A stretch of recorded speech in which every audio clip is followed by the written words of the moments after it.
Graham, good to see you again. I'll just start with bodies-wise. How did you come through last night? Anything to worry about? How are you shaping up for Saturday? No, everyone's in good shape. Trained this morning. All the other boys. Well, we all did, but the ones who started last night had the minimal sessions, and everyone was out on the grass. So we've got all the players that we had available last night available for Saturday. What's been the message from you to them this morning after last night? We just talked about the improvements we made from the Grimsby game because we asked for certain aspects to be better, and they were all better on the physical side of it, the competitive side of it. We obviously know there's a couple of things we need to improve on, but asked them to tick off some boxes on one thing, and we did. So I thought it was fair enough. I said my piece after the game last night, but today it was about the next game. And give them the positive information that we'd made improvements in the areas we wanted to. I know when we spoke to you after the Grimsby game, which was Monday, that you were very clear on wanting to create a culture that wasn't an excuse culture, that people were taking responsibility for errors. Are you sensing that? Are you seeing that those hands are going up after mistakes? Yeah, and what gives me confidence to try it or to create that environment is I believe we have the characters to revel in that environment, and I think, but it comes down to trust. They need to understand where we're coming from, because it's not just me, it's the other staff as well, Chris and Truey and Doyle who look after other players or individual players with information and analysis and stuff, that we're only here trying to make them better. That's all it is. We're certainly not in the case of trying to make them feel bad about themselves or anything, but we want them to, over time, 6 months down the line, a year down the line, hopefully go, well, I've gone from here to here to here. And sometimes there's been things we didn't particularly want to hear, but we needed to. I feel that's our responsibility as a coaching staff, but it's always, I believe, balanced with we're sort of holding them to standards they've already set. So it's not some mythical thing that we're trying to reach. I think they've already reached it in moments or in periods of games or in periods of the season. And these are the levels we have to be consistent with. So we try to give them that, and I think they understand that we're just doing a professional job trying to create a winning culture, really. I suppose this comes from experience, but how fine a balance is it trying to strike the right tone in terms of how you feedback? Yeah, it is. It's a balance because the timing of it, emotions, certainly after a game.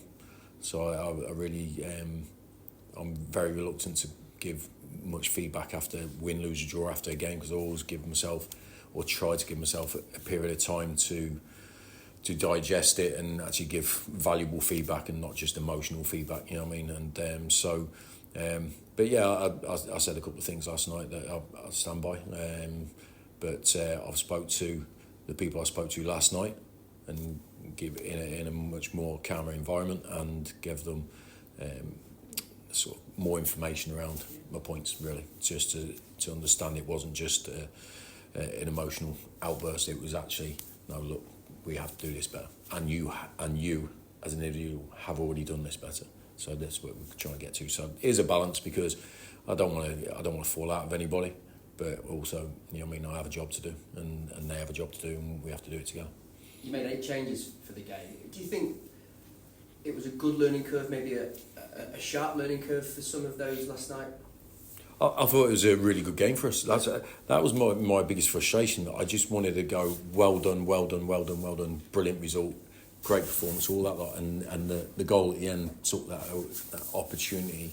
It didn't. I could have said well done, but we want to win. Yeah. You know what I mean? So we have to balance it up. And certainly after how we felt we performed on Saturday, the contrast to last night was brilliant. They're really, really encouraging.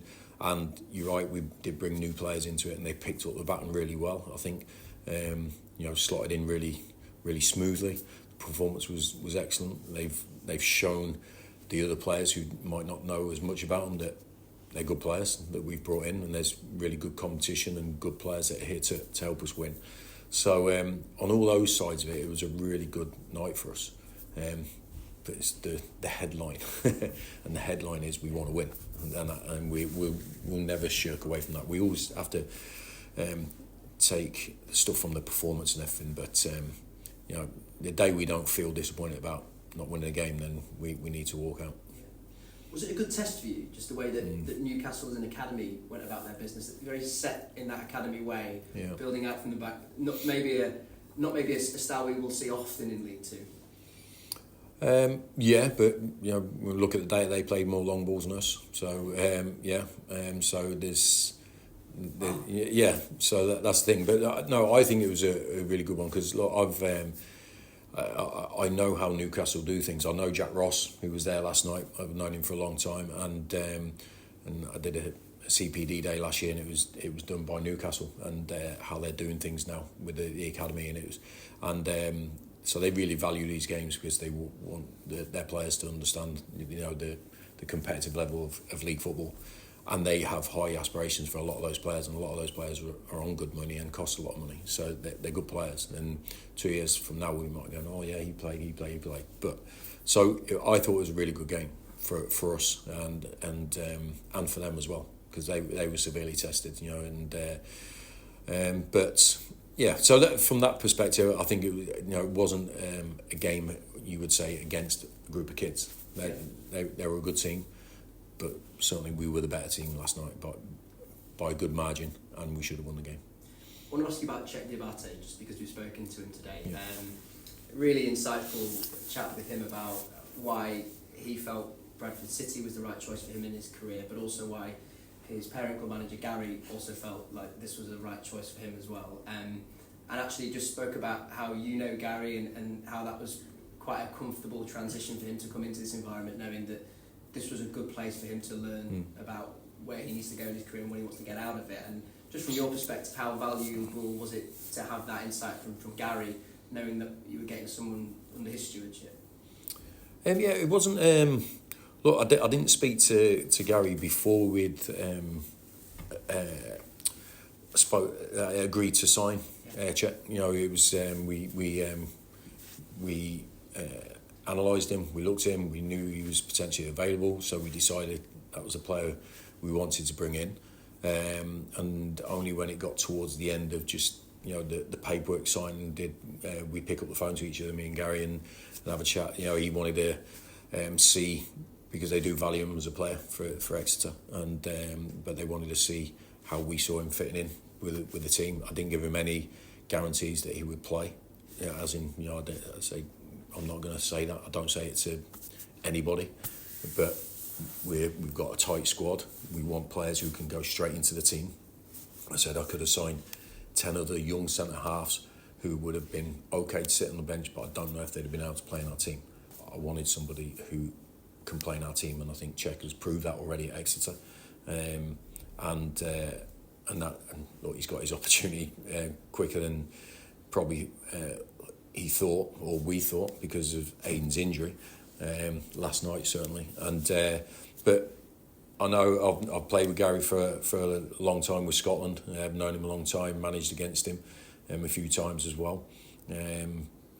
So I think, you know, and actually when I was on the phone to Gary, I think Czech walked in his office down in Exeter, and he said, "Oh, he's just walked in here now." So we're chatting away. But I think we know each other's characters, so I think Gary would have been able to settle Czech's mind that he was going to come into a club where it's run right, it's managed right, and hopefully we will improve him, and he will help us improve. You mentioned Aidan. Have you got the scan results back yet? Do you know the Yeah. He's going to be a couple of weeks. He's going to be 2 or 3 weeks, we think. Maybe a little bit longer, maybe 3 or 4 weeks. And I've just spoke to Aidan there, and he's really positive about it. He thinks he says it feels a lot better than it did the day after. A lot better, and I think he's had injuries a long time ago, so I think he's aware of his body. So yeah, he'll be a few weeks before he's back with us. And Anthony, I can't remember if you'd said a definite time frame on. I think he's around the similar sort of, but different injury, different scenario, but the time frame is pretty similar. So fingers crossed we get those back at, you know, as soon as possible, but as safe as possible as well. Yeah, like I said, we're not going to risk players at this stage of the season. Yeah.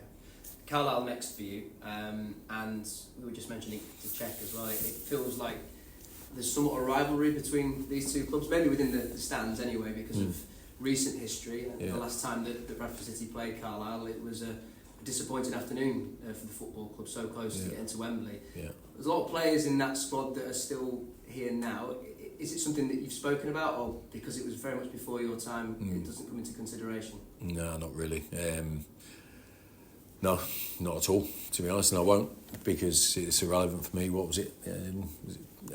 Over a season ago, basically. So the end of the previous season, so a lot of water under the bridge since then. They've been up in League One and come back down. Obviously, Paul Simpson left last week, so different manager on both sides now. So yeah, there'll be a few players in the squad, but I don't want them to think like that. I don't, because I want our motivation to be the same week in, week out. We want to beat everybody, and that's the thing. So I think if you carry stuff like that around with you, I think it can affect you a negative way, unless you're Andy Cook and you score, because he tends to do that against those teams who he's played for. But for me, I think our players' motivation will be high anyway to win. I think we've got good pros, good players, and they want to win. I saw that last night. I saw the disappointment on Saturday. So I'll expect us to go in with clear minds just to compete against another team. In terms of preparing then for Carlisle, given that Paul now no longer is in charge, what challenge does that present to you at all, just in terms of preparation? Is it a bit of an unknown? A little bit, because obviously somebody else in charge. I think they obviously played last night, so I haven't had a chance to analyse them yet, because I've been doing our game from last night. So look, whenever there's a change of manager, there's a change of personnel sometimes in the team. Very rarely stays the exact same team. Some players might come into the team, but it's still the same group of players, and you can't drastically change so much overnight in 3 days or something. So there'll be parts of the game that would stay pretty consistent with what we will see. But I think every game's different anyway, because you can analyse a team and be absolutely 100% sure that that's going to be it, and they might change the shape for some unknown reason, or a game could change after 20 minutes, which changes circumstances. So we sort of try to have a fluid way of analysing teams and not go overboard on intricate detail, and sort of keep it reasonably broad. So if anything changes in the game, we can just run with it, really. Final one from me, just on Ollie Sanderson. I know we spoke about him briefly last night, but are you seeing from him what you expected? It's very early on still, but the 2 goals that it might well have been 3, really, given that one was chalked off. Is he living up to the expectation that you hoped to see? Again, as I say, early on. Yeah. I think when we looked at his time, not just at Sutton but at Oxford City before that, he had a steady stream of goals from the appearances. Not prolific, but not barren either. We liked his link-up play. We liked his pressing ability. We liked his mobility. So it was the details of his game. I think it's very hard to go out and buy a surefire 20-goal season striker. So we have to, like we did with Callum Chambers in January, we have to look at their attributes, feel do they fit in with our team, will they get into the areas that our team will provide to score, and then it's down to the player to take those opportunities, and no one's guaranteed to do that. So as with Cav in January, who we felt was a really productive signing for us and scored goals where he hadn't scored before, we believe Ollie has the same profile and same qualities to show the same sort of fair form. Because he scored in the bounce game we had 2 weeks ago as well. So he scored in that. He scored 2 goals. He's had 1 disallowed. So I think the amount of opportunities we will try and create for our strikers, if they get in the right areas, then they're going to have chances. But great finish last night. Really a clever finish, I thought. But his general play was really good as well, and his understanding of the game is really intelligent. I like that about him, and he's got quite a calm demeanour. Almost like he's in control of what he's doing, and I like that about him. Thanks, Greg. Okay, mate. You've had a few days since the transfer window's closed, so you know the squad you've got now. Are players fitting in into training with how you imagine they would do?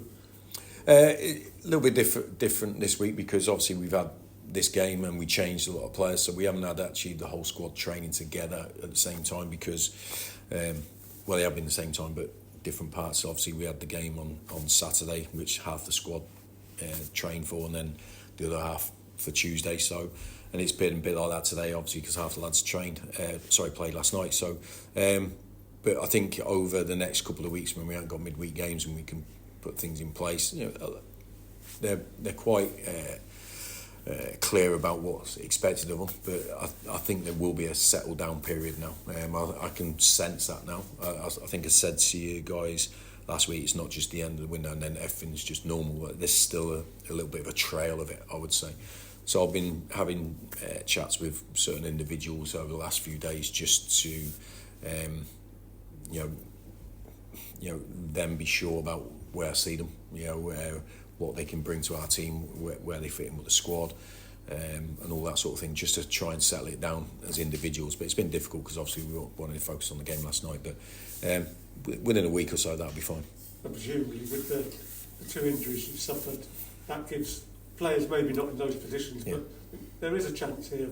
If we're not playing at the moment, we could well be in the team. That, you know, every player that we've spoke to about bringing in, we've spoke about the numbers that we want to carry as a club. So you'll either be in the team or you'll be the next one there to compete for the spot. You know, if you can stay fit and be ready to go. So they all know that. I think they've seen that with last night. You know, changing so many players and how we focus on every game and the emotional side of it. We wanted to win last night.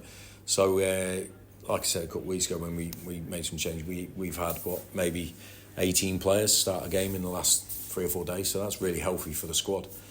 So you know, and we'll go on Saturday. We know we can pick from more than 11 players. We need to always be in that situation as often as possible. It'd be difficult for us if we're down to 12 or 13 players. We not just through injury and they're available, but actually we feel they're ready to play for us. But I believe we've got really good competition all over the team, and for us as a club, that's the best position we can be in. Now we have to manage that group and their expectations and their disappointments, and just make sure they show the respect for each other, which they already have done so far, and I've been delighted with that side of it. I suppose it's the two sides of the coin, that players need to have a break sometimes, have a rest, but other players need to play because you need that physicality of playing an actual match. Yeah, definitely, and it's difficult. That's why we've had 2 behind closed doors games already, and we've had the EFL game, and we will continue to have these sort of games behind the scenes because match minutes are really important for players. We want them to be ready to go into the team, but I don't think anyone's in need of a rest or a break right now. I'd be very disappointed if anyone did. Everyone's. I know from how they played last night, certainly all the ones that came into the team, they're desperate to play on Saturday as well. So that's a great position for me to be in, and they've just got to handle any frustration that goes their way. And you can have the frustration, but it can never affect your performance, either in training or in the games. And I haven't seen any of that last night, so that stands us in good stead for the future, I feel. Cheers. Okay.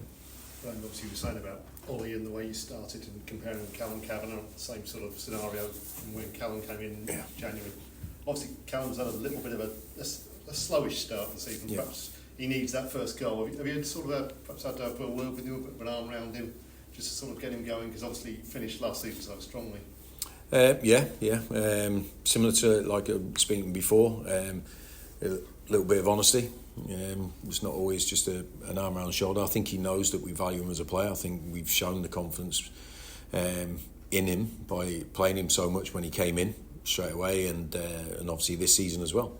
But ultimately, if we've got good players, you know, chomping at the bit, ready to come into the team, then I can't be too loyal. You know, and my loyalty first and foremost is to the team and the squad as a whole, not any certain individual. But we know what Callum's capable of. He missed a little period of pre-season, which I feel is still hanging over him. You know, I don't think he's as sharp as what he was at the end of last season, or certainly when he came to us. And that whole period, I think the games and training with us every day he was in real top shape.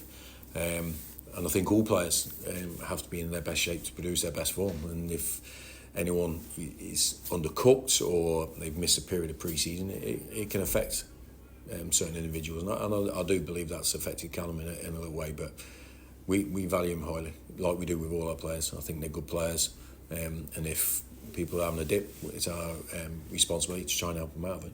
Because obviously, strikers, when they go through a spell when they're not scoring a goal, it can sort of annoy them a little bit, frustrate them a little bit. And presumably, when it's a younger player, sort of still at the beginning of their career, older players will know you might go through this spell, but you come out of it. But perhaps as a younger one, they sort of need, perhaps reminding them, chipping along that you will come out of this. Yeah, I think you come out of it by doing certain things, by being consistent in your training, and your mindset, and your preparation, and all those sort of things. So I think the older players learn that over time. You know what I mean? But our job is to try and give that information and that feeling to the younger players as soon as possible, so they can learn really quickly. Like, it's not a change of boots or putting your wristband on the other side or anything like that. It's in your practice, it's in how you train, it's how you prepare for the game mentally, physically, all those sort of things. That's where the secret is to playing well again, and having an expectation of what you're supposed to produce as well. If you set the bar too high, you're never getting it. That can be frustrating and actually knock you backwards. So it's an age-old thing in football. If you're having a tough time, do the simple things well, and the game comes back to you. If you go chasing it, it stays further away. So you do the simple things well, it starts coming back to you, and then you get your confidence and you get your rhythm, and you start playing well again. And we've got good characters and good experience in our squad to help any players that need that. But it's not exclusive to young players. Older players, have bouts of doubt and a lack of confidence or loss of confidence every now and then. So, but I think as you get through your career, you learn how to come out of it quite quickly if you've got a bit about you. And on Carlisle front, is there such a thing as a new manager bounce? Because it's the oldest cliche in the world. As soon as the manager goes, they win the next game, and this happens, and everyone becomes wonderful. Do you actually think there is such a thing? I don't know. Someone will have to show me the data. The stats. It'd be good for someone to actually do it and either bust that myth once and for all, or actually empower it. I don't know. I really don't know. I think it's all in the mind, isn't it? Because none of us are magicians and can change things straight overnight. But I think I don't know the circumstances at Carlisle, why Paul left, how the feeling was, all those sort of things. They're all different, all these occasions. So for me, we have to just focus on what we can do and not what's gone on at Carlisle. But if you can prove to me one way or the other by next week, that would be really good for me.